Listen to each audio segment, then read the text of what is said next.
Nos vídeos anteriores, a gente tinha visto que para uma transformação ser canônica, ou seja, para ela manter a forma das equações de Hamilton, é necessário existir uma função geradora que obedeça a certas propriedades. A gente falou um pouco das propriedades e também aplicou para o lado harmônico. Só que, por vezes, se você tem uma transformação, achar uma função geradora não é uma tarefa simples, porque a gente tem que efetuar um cálculo de integração, como achar um potencial. Só que existe outra maneira de garantir que uma transformação é canônica, sem precisar descobrir qual função geradora está associada àquela transformação. E eu vou mostrar isso neste vídeo. Bom, vamos definir então uma transformação canônica, onde a gente tem coordenadas Qzão, que podem depender das coordenadas antigas Qzinho, Pzinho e do tempo, e Pzão também. Da mesma maneira que a gente definiu esse vetor que contém todas as coordenadas, o vetor S, a gente também pode definir um vetor análogo ao S para essas novas coordenadas, que eu vou chamar de vetor U.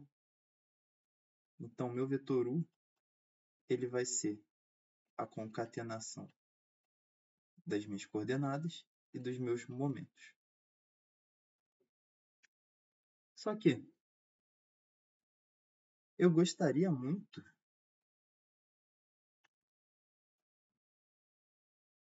que o meu vetor U satisfizesse também as equações de Hamilton. Isso é a condição para essa transformação ser canônica, ou seja, a derivada de U vai ser J vezes dH du. E aqui eu não vou lidar com casos onde a Hamiltoniana muda também, só para manter a simplicidade. Isso complica um pouco as contas, mas vocês podem se sentir livres para fazer o caso genérico. É que esse caso é mais simples e vai ser rápido de fazer as contas. Bom,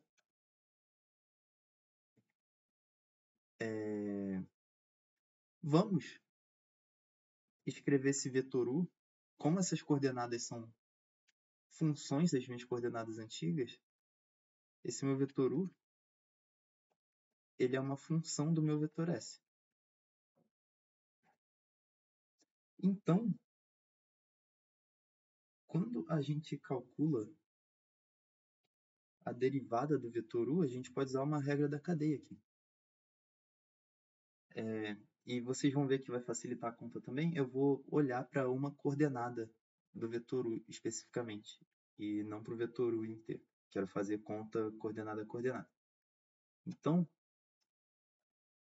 a derivada da componente I do vetor U, ela vai ser a derivada parcial da componente UI com relação a S, a componente J, digamos, de S, vezes a derivada temporal da componente J aqui, usando soma de Einstein também, convenção de soma com índice repetido.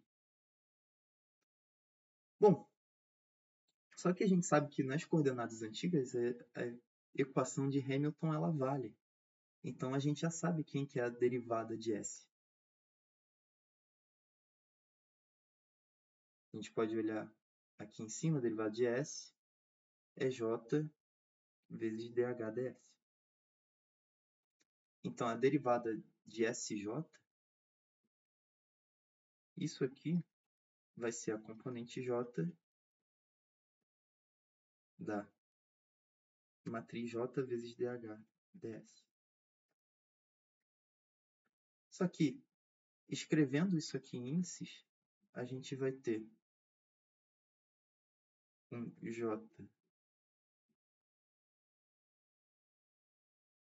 JK, que o índice livre sempre é o primeiro índice da matriz. Quando a gente está fazendo multiplicação de matriz, o que a gente multiplica é a coluna e não o livre, vezes a derivada da Hamiltoniana em relação à coordenada k do meu vetor S. Bom, só que eu quero voltar para as minhas coordenadas U. Então, eu vou abrir uma outra regra da cadeia, só que inversa. Aqui. Eu sei que se a minha transformação for válida, é possível inverter das coordenadas novas para as coordenadas antigas e vice-versa. Então, esse cara é a mesma coisa que J índice JK vezes a derivada da Hamiltoniana em relação a componente L do meu novo vetor U, abrindo na regra da cadeia, derivada de UL em relação a SK. Aqui tem outra soma escondida, né? Tem duas somas escondidas, em L e em K.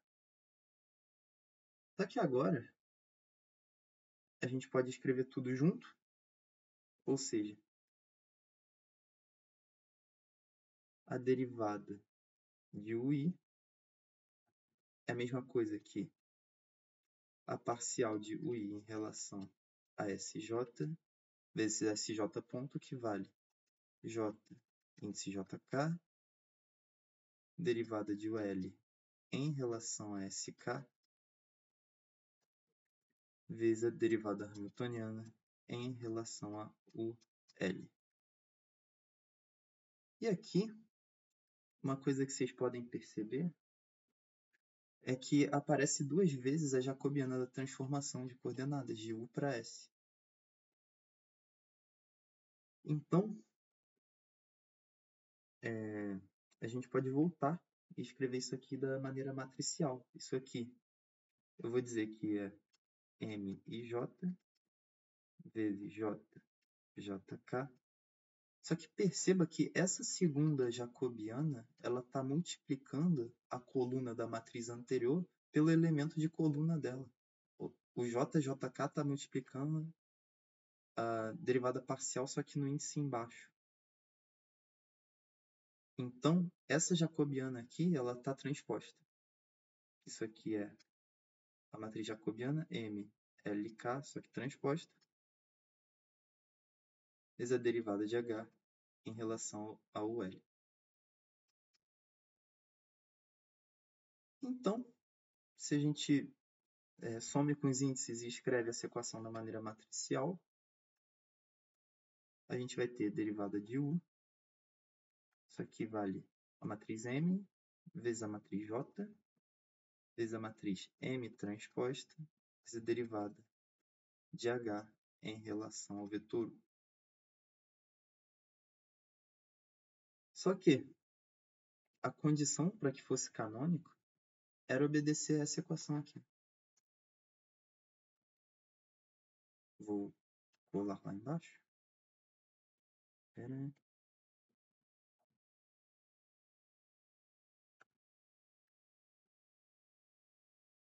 Tá aqui. E a gente quer que a nossa transformação gere aquela equação. Essa equação. Para que a nossa transformação seja canônica. Então,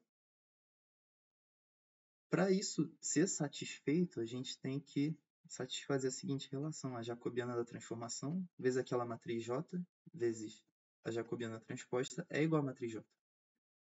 E isso aqui, em notação simplética, é a condição de canonicidade da nossa transformação.